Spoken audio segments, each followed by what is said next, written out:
И в завершении юные жители Верхоянского района рассказали о своей родине. Первая краеведческая конференция прошла в Верхоянске.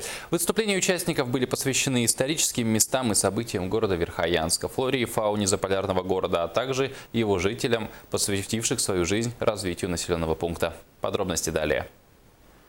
Столица полюса холода, город Верхоянск, становится научно-историческим центром для юных верхоянцев.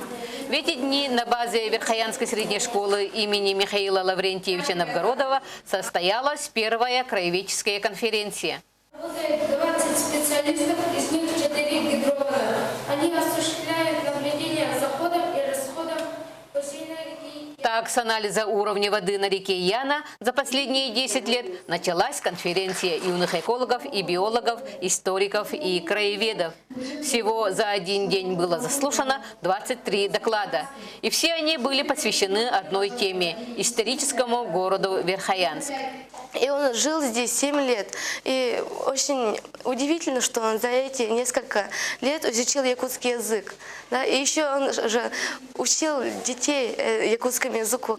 Эксперты в своих оценках учитывали не только содержание доклада, но и ораторское искусство каждого участника.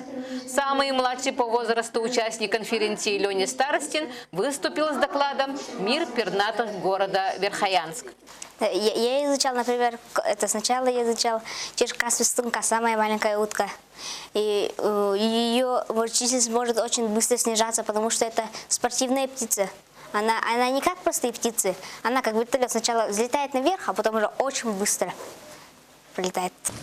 Новый проект педагогов Центра детско-юношеского туризма и краеведения поселка Батагай, с чего начинается Родина, удался. Впереди открытие новых юных талантов в других школах Улуса. Альбина Павлова, НВК Саха, Батагай.